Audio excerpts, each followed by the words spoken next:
Your Honor, I see that there's another sign-in sheet with some names on here that may not have got up to you. May I Can you hand that up? Yes, that'd be great. Thank you. Thank you.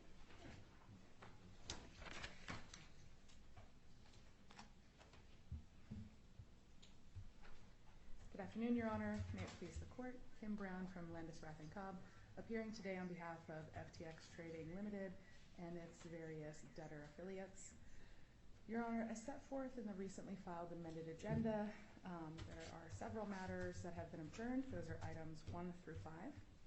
Items 6 through 11 have been resolved with matters submitted under certification of counsel. There are, however, 3 items where orders have not been entered yet. Those consist of item 8, the debtor's 5th contract rejection order. Item number 10, the interim fee application of Morgan Lewis as counsel to the emergent debtor. And item number 11, the case management order in the FTX Trading versus Samuel Bankman-Fried adversary. Just entered that order before I took the bench. Wonderful. Thank you, Your Honor. So that leaves us with item number 12, which is the coin monetization motion. Item 13, which is a related motion related to the investment advisory agreement. Item number 14, the status conference in the Alameda Research versus Platform Life Sciences adversary. And finally, item number 15, which is the interim fee application, and that has been submitted also under certification of counsel. But if Your Honor has any questions, we are, of course, available and ready to answer. I'm still waiting for the, I haven't received the report from the fee examiner. So once I get that, I'll be able to. Certainly. We will ensure that that report is transmitted over to you momentarily. And Your Honor, unless you prefer otherwise, at this time I'll cede the podium over to Mr. Dietrich, who will be providing a case update. Okay, thank you. Sure.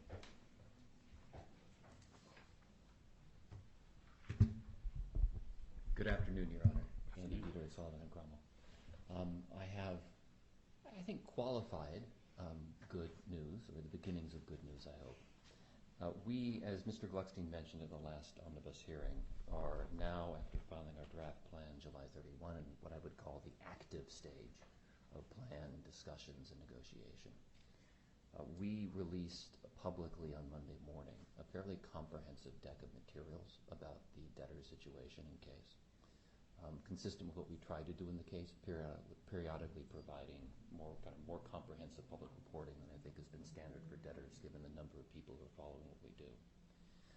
We had meetings, as I think Mr. Gluckstein mentioned, over the last 2 days with stakeholders in New York City. Those meetings were very well attended. We had representatives of the Official Committee of Creditors, representatives of our ad hoc group of non-U.S. customers, class action plaintiffs who filed the adversary complaint on customer property issues were there as well, representing both U.S. and non-U.S. customers in that adversary. We had principals, we had advisors. The ad hoc group itself had over $850 million of claims represented at the meeting. And if you include claims by the others, it's well over $1 billion of customer claims in particular represented in those conversations. We talked about the range of issues that were raised in the draft plan, soliciting feedback on its structure and also the specific kind of study questions we gave everyone. And I'm happy to say we had consensus on many issues, including general plan structure. There's still open issues, of course, but we also have consensus, I think, on having a next meeting with the group to try to resolve those open points. We also, I think, have broad consensus on the timetable for the case, which is, as previously disclosed by the debtors, still aiming to file an amended plan and disclosure statement in the 4th quarter of this year, marching toward solicitation in the 1st quarter of next year, and hopefully confirmation as early as the beginning of the 2nd quarter. Those were constructive conversations, and I think we really, our sense of the debtors is people made a lot of progress. Obviously, lots of different opinions on intercreditor issues in particular, but as I said, a broad consensus on that we at least had the right general approach with some variables and some moving pieces to be filled in. The JPLs were not at those plan meetings yet, but we also are, I'm pleased to report, we've had, from the debtors' perspectives, have been very constructive discussions with the JPLs. So we're looking to have meetings with both the JPLs and with the other stakeholders in the coming weeks, and hopefully we will spend the rest of September and October trying to get everyone on the same page so we can file a plan that is roughly consensual, hopefully, with most of the people you've heard from so far on the case. Judge Fitzgerald has been very helpful. She is effectively on call and available to the extent we need her in mediation, both for the JPL and for plan issues. I'm uncertain at this time whether we will need her or not, but we certainly have discussed schedule with her and timetable with her and available dates. So we'll have that capacity in October as well, if it's a part of the picture. So I wanted to report that. Again, no concrete news, no great announcement, but I think we, at least from the debtor's perspective, we think this process of trying to be inclusive and maximizing public information has been, we've had 2 very good days. Okay. So thank you, Your Honor. All right, thank you. I'll cede the podium to Ms. Cransley, who I think will talk about the coin monetization motion, and then Ken, you'd like Quickly, yes. Your Honor, thank you. Ken Pasquale from Paul Hastings for the Official Creditors Committee. I think from the committee's perspective, just reacting to what Mr. Dietrich just said, we believe the meetings were productive and substantive, certainly moving in the right direction. I think Mr. Dietrich acknowledged there is a lot of wood to chop, and all the parties who are at the meeting are starting to do that chopping. I think from the committee's perspective, Your Honor, the most important item of consensus is that all the parties agreed to expedite the plan process as much as practicable. What that means for the timeline is yet to be seen, but we all agreed the sooner we can get that process rolling, the better. So thank you, Your Honor. Thank you.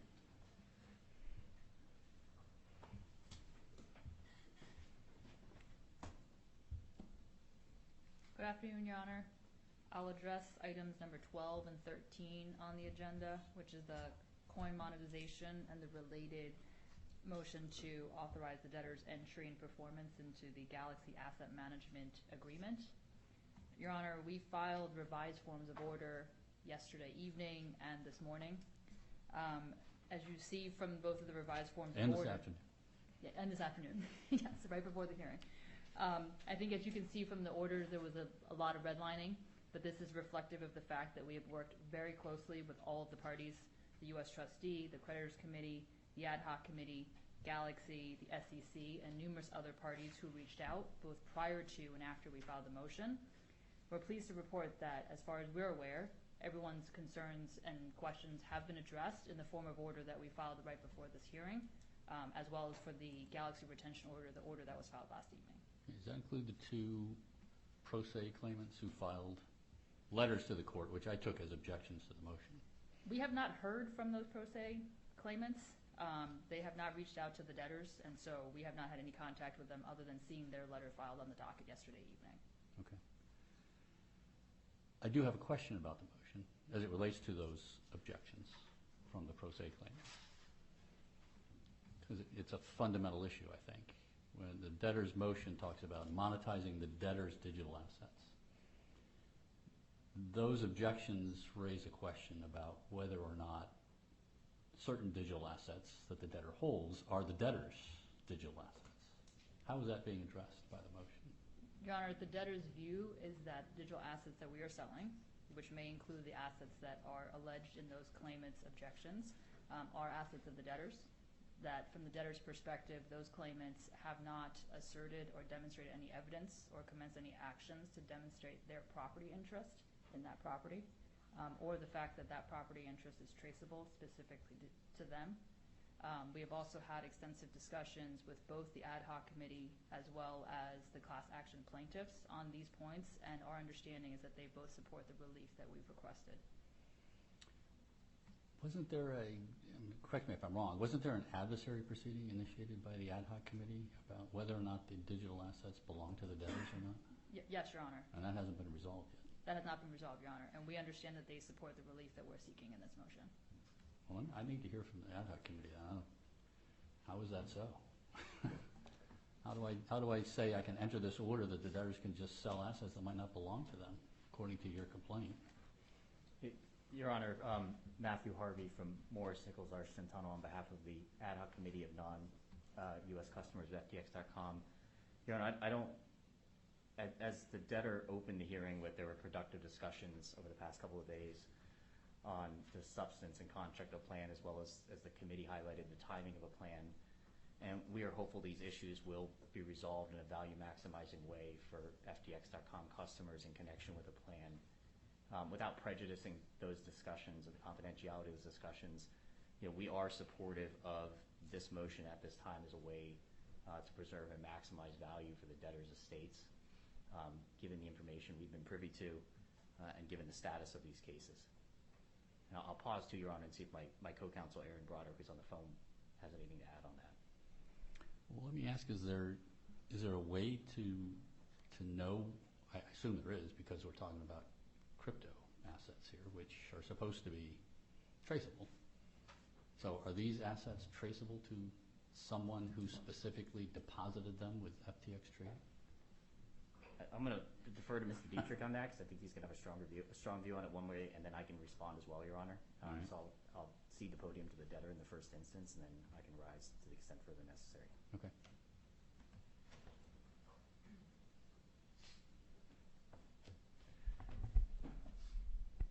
To say that's a good question, Your Honor, would be an understatement.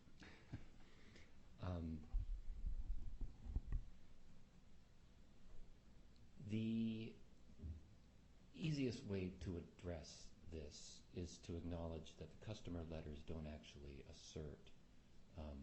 identify to us any particular crypto owned by the customers. Generally, as we've said before, customers have made deposits on the exchange. The exchange, when we say made deposits on the exchange, what we mean is the customer sent usually fiat currency of some sort to a bank, sometimes crypto, but usually fiat currency, and had an app on their phone or a computer terminal that showed them that they had a account to which some cryptocurrency, at least on the screen, related. The underlying facts of the situation, as I think we've said publicly and to the court previously, are that the assets that are available to the debtors as property of the estate do not match what's on the screens or the accounts. So absent a very specific assertion by customers, there is no way for us to trace individual cryptocurrency to individual customers. It's all part of one pool. There are assets that are associated with the exchange, what we call the .com customer pool and the U.S. pool, but they don't necessarily match customer entitlements. And there's, of course, most of our assets are not in those pools, but in various other debtors around our structure that also don't match those individual customer entitlements.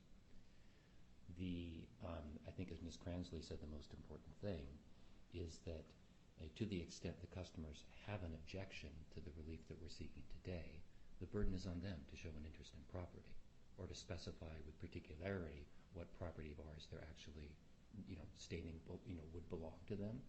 And at least on our review of the letters, we don't see an allegation of specificity that we can respond to. Even if they did, however, say, I owned exactly, I think I had an account with 27 Bitcoin in it and 32 ETH and 3, Sol, we still would not necessarily have those underlying assets. And none of the assets that we have are actually attributable to individual customer names. It's all part of one big general blended pool. So on that basis, at least our reading of this is that although there's potentially interesting, I'll call them constructive trust arguments on behalf of the customers as a group, when we dispose of cryptocurrency in this motion or otherwise, we will be making sure we have books and records about where it came from. So if the cryptocurrency was in the customer pool, we'll keep track of that, and those proceeds will be able to customers. Classification in our plan, et cetera, subject to confirmation. If the crypto is in the kind of the general pool or Alameda or one of the other debtors, we'll note that, and the proceeds will be attributable to that thing.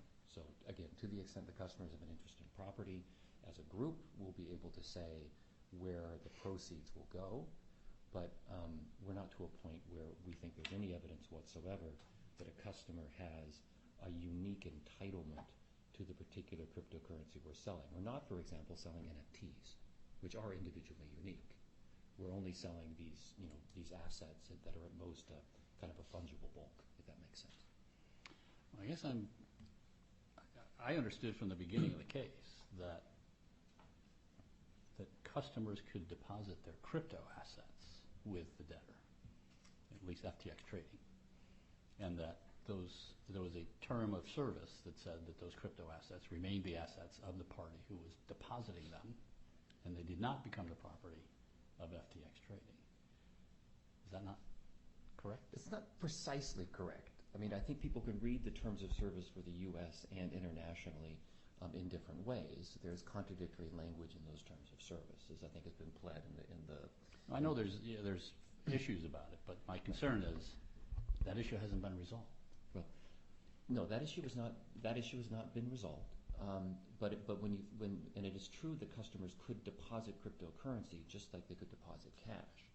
But whether they were depositing cash or cryptocurrency, it really just appeared as a number on a screen. The underlying assets are not traceable to the individual customers, if that makes sense. So it's not like there was each customer. If Sally had deposited 3 Bitcoin, we don't have an account that says 3 Bitcoin for Sally. If Joe had deposited 3 Bitcoin, we don't have an account that says 3 Bitcoin for Joe. What we have is some Bitcoin, some in the customer kind of pool and some in the Alameda pool, but not attributable to individual customers. And so when we dispose of this, we'll be turning it into cash effectively, and the cash will be available for distribution pursuant to the plan. That's kind of the reality of the situation. If that weren't the reality of the situation, the customer, kind of tracing claim, right? So what is really the allegation here is not that, the Bitcoin, which is fungible, which is more of an allegation of, there's something here that we should trace.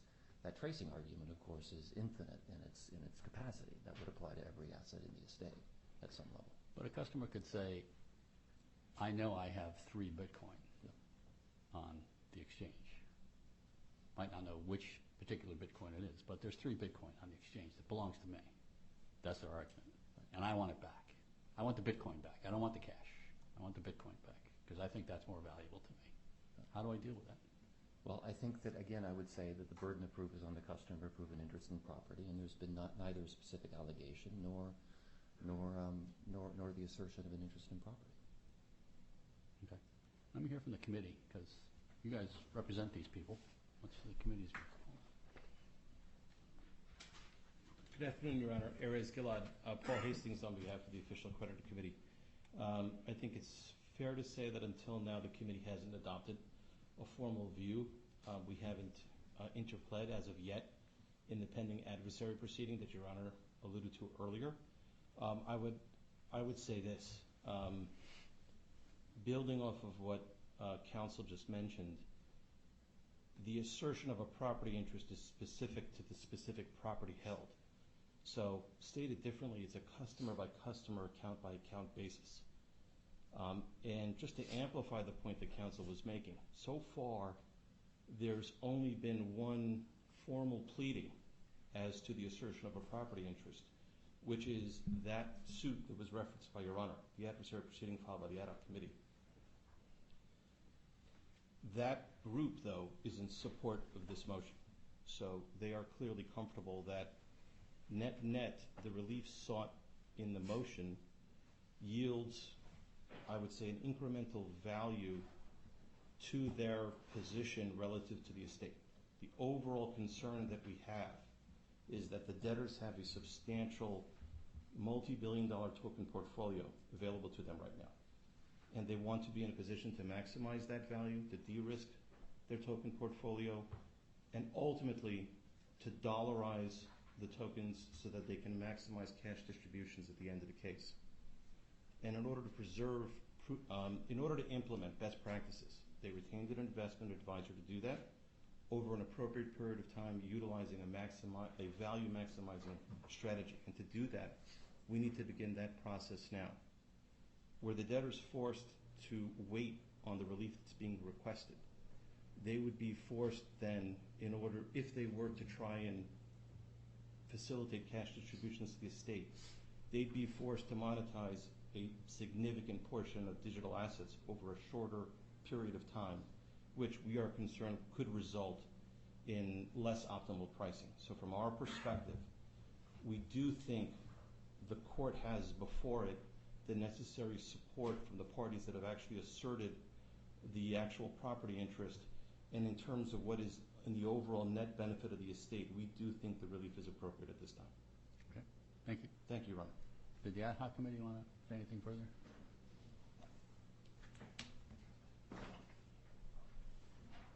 Thank you, Your Honor. And again, for the record, Matthew Harvey from Morris Nichols Arston Tunnel on behalf of the ad hoc committee.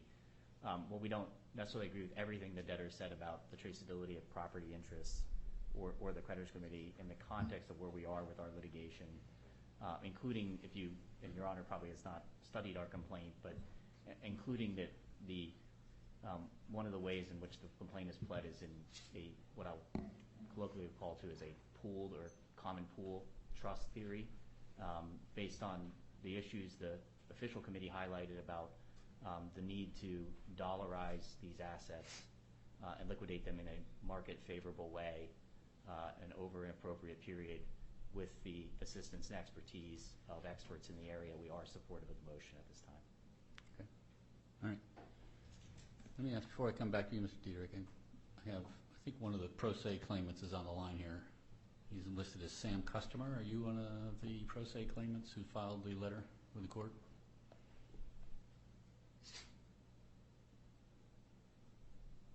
Mr. Sam, can you hear me? He's got his hand raised. Can you give me hosting rights too, by the way?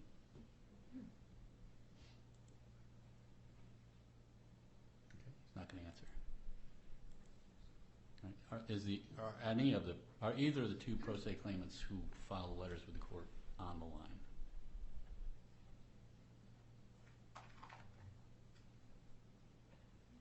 All right.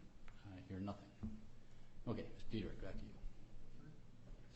Your Honor, one thing I would just add, again, Matthew Harvey from Morris Nichols on behalf of the ad hoc committee, for the record, is to the extent that any of the customers on the line or otherwise who had issues with this or reached out to the court or sent letters have questions, the counsel of the ad hoc committee and ad hoc committee's advisors are available for folks to contact, and we're happy to engage with people within the constituency. That's been part of what we've tried to do, and we've been very open about taking phone calls that come in. So just wanted to get on the record that if folks are on the line and have questions, they can reach out to me or my co-counsel at Eversheds, and we're happy to engage with those folks.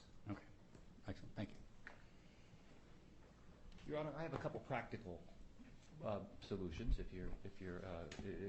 possible. So the first is, look, we think we can do this because the burden, as I said, is on the customer to specifically allege an interest in property, and they have not. We would note that 363F4 allows us to sell property that's subject to a bona fide dispute. So the code does contemplate the idea that if property is disputed, the estate can go ahead and sell that over the objection. But again, these customers clearly had notice of today's proceeding and have noticed to write a letter, and they have not even identified the specific property they're alleging an interest in. So we think that probably stands. It is possible for us as the debtor to potentially identify what crypto would belong to these folks. We have not conducted that process, but another possibility here is to go ahead and do that and potentially carve it out from the relief. We'd rather not do that because it ends up being a slippery slope that's potentially unfair to other customers. Okay, thank you. All right. Anything else? All right, well, I was just going to see if you had any questions on any of the block lighting. No. Okay. I did have an opportunity to review it before I took the bench. Well, given that the only outstanding objections are the two letters, which I entered on the docket and took to be objections from certain pro se claimants, and neither of those pro se claimants have appeared to establish their ownership interest in any particular Bitcoin that the debtors might hold, or cryptocurrency that the debtors might hold, and that all of the other parties in interest have agreed to the form of order that is requested to be entered. I will overrule the two pro se objections, and I will approve the order. Thank you very much, Your Honor. Your Honor, related to item number 12 is item number 13, the debtor's motion for authorization to enter into and perform the Galaxy Agreement Order. And that was filed last evening along with a revised version of the investment management agreement that likewise has and incorporates all the comments from all the parties. And so we understand that that resolves everybody's issues and concerns as well. Okay. And I have reviewed that, and anyone else want to be heard on that before? Your Honor, for the record, Juliet Sarkeesian on behalf of the U.S. trustee, I do believe that the changes that were made to that order do resolve the U.S. trustee's issues. I actually rise primarily, Your Honor, to introduce you to a new trial attorney with our office. His name is John Lipshe. Welcome. Thank you. And Your Honor, he will be working on the FTX cases going forward, so you will be seeing him in your courtroom. Okay. Well, of course, in other cases as well. All right. Thank you. Your Honor. Thank you. Anyone else wish to be heard? All right. I'm satisfied that the motion is appropriate. I will enter that order. Thank you, Your Honor. Do we have the final versions of those both uploaded? Yes. Okay, we'll get those in. Next up. Good afternoon, Your Honor. Brian Gluckstein, Sullivan and Cromwell for the debtors. The next item on the agenda, Your Honor, is item 14, which is the initial pretrial conference in the Alameda versus Platform Life Sciences et al. Adversary proceeding. Your Honor, with respect to this case, we have endeavored, as we've tried to do with all of the adversaries that have been filed so far, and we will continue to do, to negotiate and submit to the court consensual scheduling orders to obviate the need for unnecessary hearings and conferences before the court. Your Honor, we're here today because we did submit a proposed case management plan and scheduling order in this adversary proceeding that was negotiated with all defendants and includes all of the necessary initial schedule and milestones. The issue, Your Honor, simply is one of the defendants in the case, Platform Life Sciences, informed us that they would not agree and sign on to the scheduling order.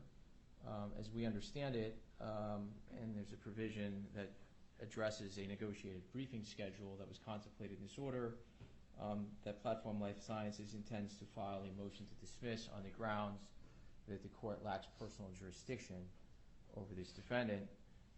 And as we understand it, they don't want to be bound by the scheduling order and participate in the case with respect to the milestones that are scheduled to start going forward in November. We have initial disclosures and discovery to commence on November 10th in this adversary proceeding. It's the debtor's position, Your Honor, that the scheduling order provides for a reservation on no waiver of jurisdiction. We don't believe that this scheduling order binding all parties would prejudice this defendant for any motion that it will make with respect to any of its jurisdictional arguments. We do think it's important that this case stay coordinated with respect to the defendants, that when we hit these milestones in November, everybody be subject to the initial phases of discovery. The court, under the schedule that's proposed and that was requested by Platform Life Sciences, would have their motion to dismiss fully briefed by November 20th, and we know the court will address that promptly thereafter. To the extent that that motion is not granted, we don't believe that it makes sense for this defendant to be on a different schedule. So very simply, Your Honor, we would like and request respectfully that the scheduling order be entered in the case, but be done so with respect to all defendants. Okay. Thank you. Mr. Kornfeld, I see you raise your hand. Are you on for Platform Life Sciences?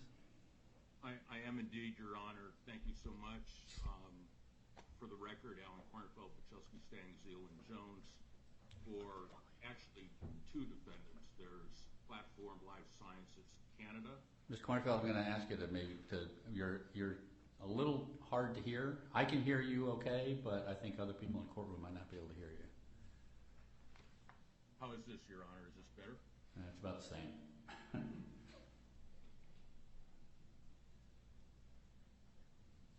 Might have to raise the volume on your microphone. That's what I'm going to do.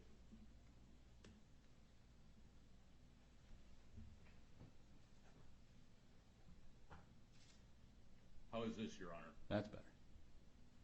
Thank you so much.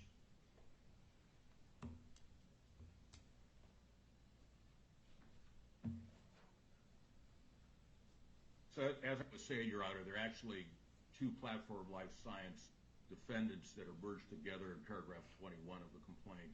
I represent both of them. There's Platform Life Science Canada, and there's Platform Life Sciences Delaware. As Mr. Gluckstein said, usually a case management order is something that is negotiated, it's resolved, it ends up being non-controversial. The situation is different here, and by way of background, let me try to quickly explain why it's different. Platform Life Science, as its name implies, is incorporated in Canada. It's a life science company. It does medical clinical trials in developing and medium income countries. It's designed to provide clinical trials in those countries that, with respect to the world of clinical trials, are marginalized. Platform Life Science Delaware is a wholly owned subsidiary of Platform Life Science Canada. It has no functional operations other than to operate as a payment processor for 11 U.S. employees. According to the complaint, Platform Life Science Canada received $53,250,000 in funding by wire to its Canadian bank. The plaintiffs that provided the funding are Alameda, a British Virgin Islands corporation, and FTX, which is Antiguan and Barbudan corporations. The transfers to Canada came from Alameda and FTX bank accounts in Antigua, Barbuda, and Bitola. No part of the transactions or allegations in the complaint against PLS Canada have a connection to the U.S. Transactions all occurred outside of the U.S. No acts that give rise to the allegations against PLS Canada happened in the U.S. What we plan to do with respect to motion practice on behalf of PLS Canada is to file a 12B2 motion on Friday, and we will keep the schedule that is set forth in the pretrial order, in the case management order, and we will complete briefing pursuant to that schedule. With respect to PLS Delaware, we will file a 12B6 motion. Now, how does this background relate to the case management order?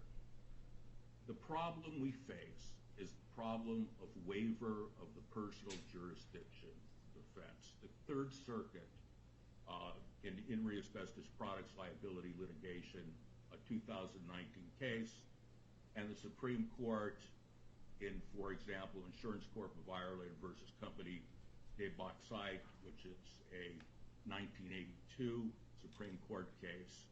And for the record, the Asbestos Products Liability Litigation case is at 921 Fed 3rd 98.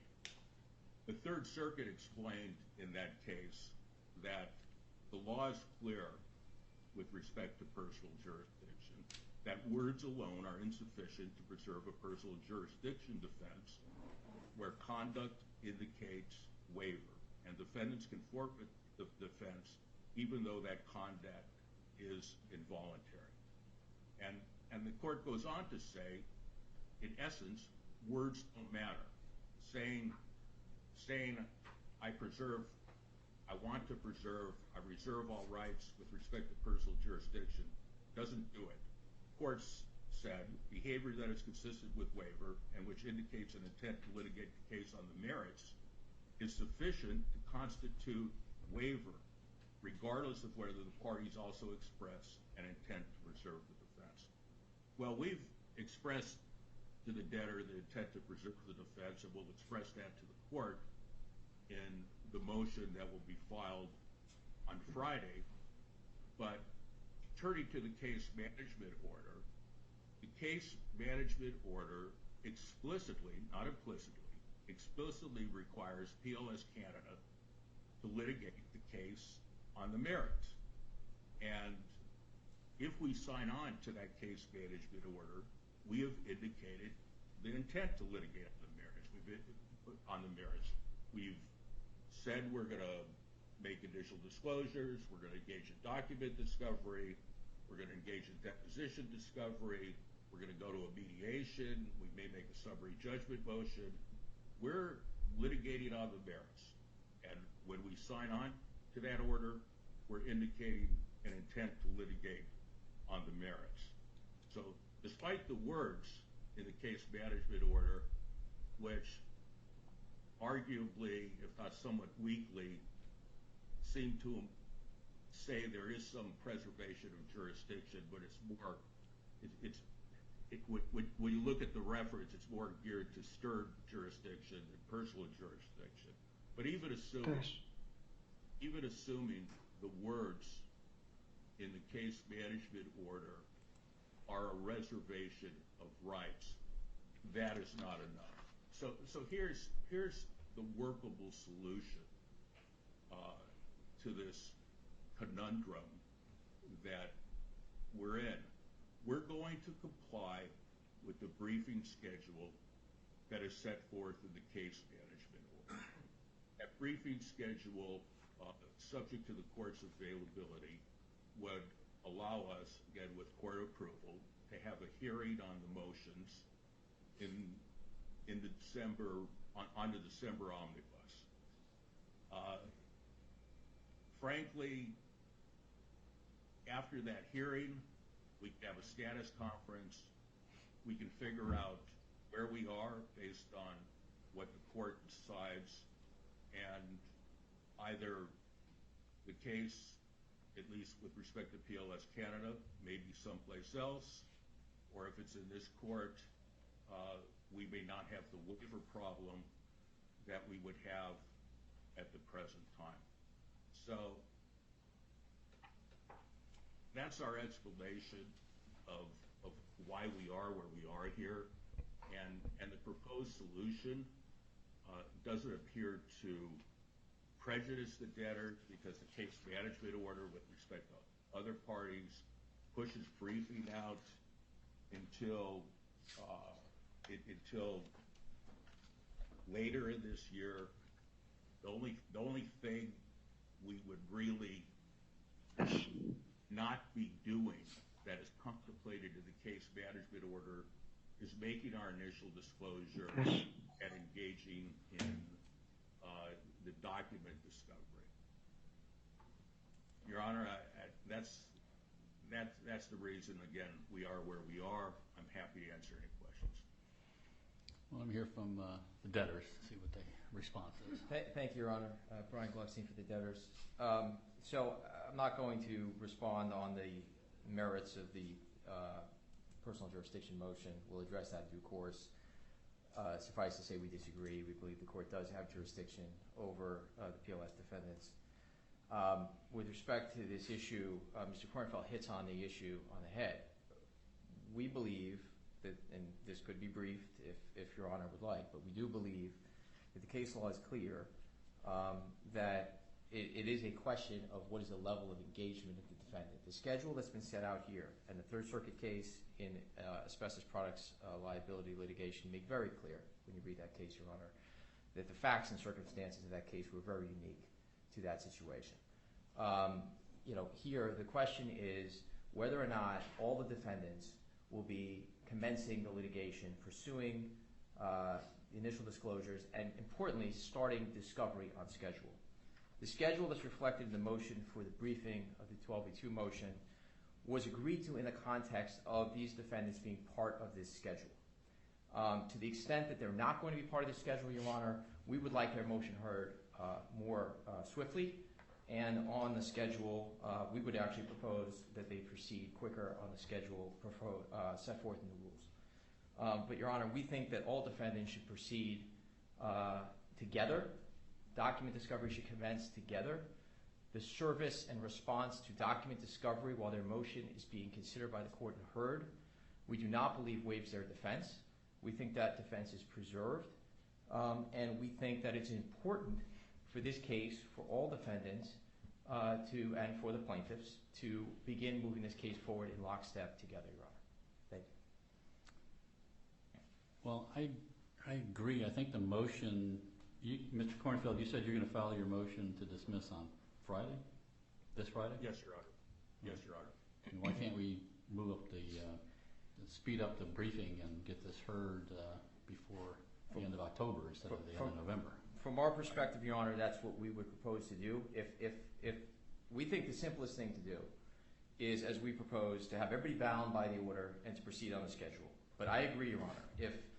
If the court and Mr. Kornfeld want the court to consider their 12b2 motion in advance of the commencement of the schedule, which has the kickoff effectively to the substantive dates in here is November 10th, then we would like a briefing schedule that would allow that motion to be considered as Your Honor says, by the end of October. Under the rules, we could have it briefed as quickly as October 6th. We could extend that slightly, but we don't want to be a situation where if that motion, as we believe it will be, is denied, that this defendant is on a different track. Okay, so when are you proposing you would file your response to the motion to dismiss? We could, it's 14 days under the rules. We could do that, Your Honor. We could extend that by a week and extend their reply deadline a week out, get us to the middle of October. But we are happy to proceed on the schedule that would be provided. If they file it on Friday, we could respond in 14 days on the 29th. Okay, why don't we do that? Response in 14 days. Reply brief would be due when? 6th? It would be the 6th under the rules, Your Honor, yes. So we'll do that as the schedule for the briefing on a motion to dismiss for personal jurisdiction. And we'll have a hearing on, let's do October 26th. Well, we can do it before that. Let's do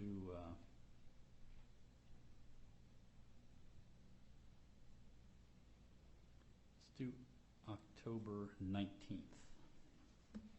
at 10 a.m. I will be kicked out of my courtroom that week because the judges, we have 7 courtrooms and 8 judges, so I'll either be in a different courtroom or we'll do since it's only an oral argument, we can do it virtually. We'll do it that way. That is fine with the debtors, Your Honor. Okay. Fine with us, Your Honor. Thank you so much. All right. And then we'll deal with the scheduling order once we get past the motion. Okay, that's fine, Your Honor. Thank you very much. All right. Thank you, Your Honor. May I be excused? Yes, thank you. Thank you. All right. Anything else for today?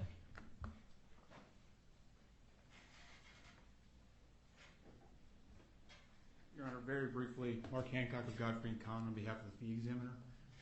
Obviously, you have item 15 on the agenda, which is the interim fee applications.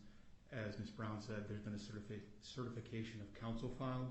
The fee examiner's report was also filed on September 5th at docket 2427. I think the agenda didn't have a reference to that, and I'm not sure whether it made it in the electronic binders that debtors provided, but it is there, and I know Ms. Brown can get you a copy of that. I can answer any questions you may have about the fee examiner process, but the fee examiner is also here and can make a couple of brief remarks here. If you'd like to, yeah, that'd be fine. I know we're skipping over some of the fee requests this time around, right? For some reason.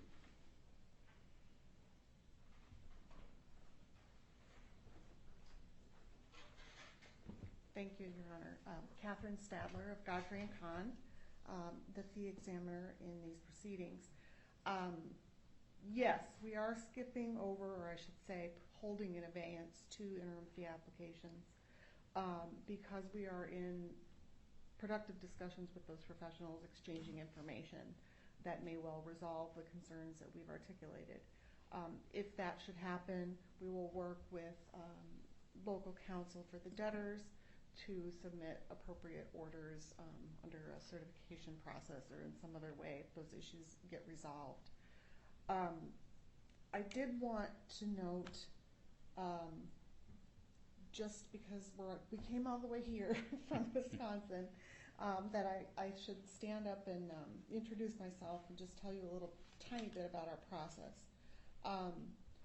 The fee examiner process, in my view, is designed for one primary purpose, and that is to make the court's job in assessing reasonableness and necessity easier.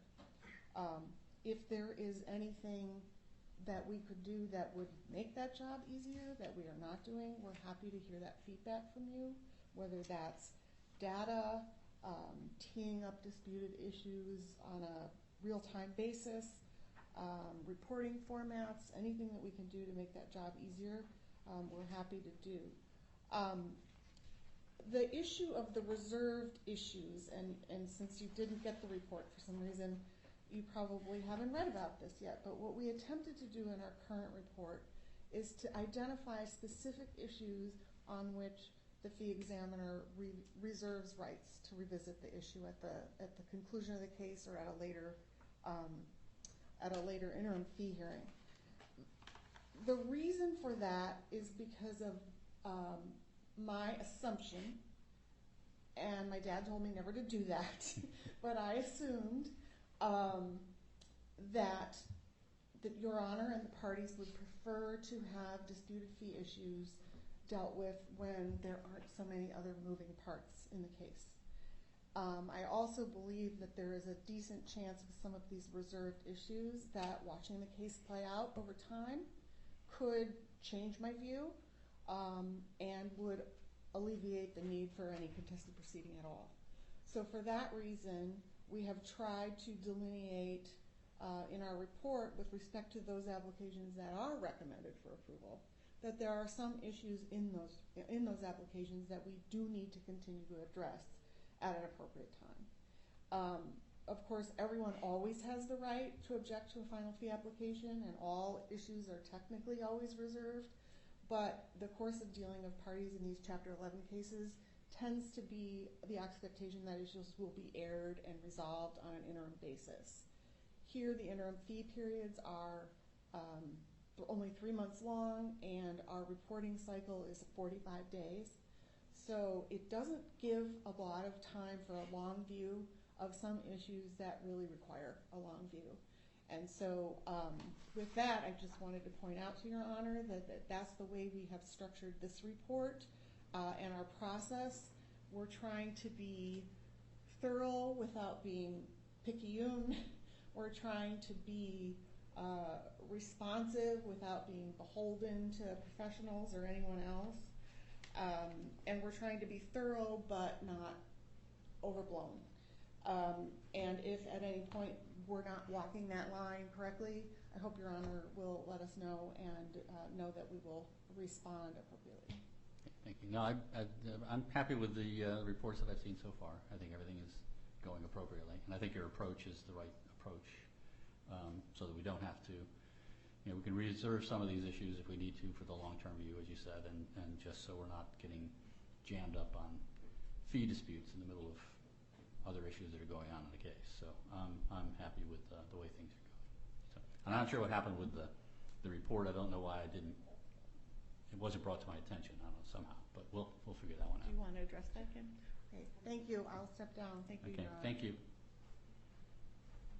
Good afternoon, Your Honor. Kim Brown from Landis Rath & Cobb.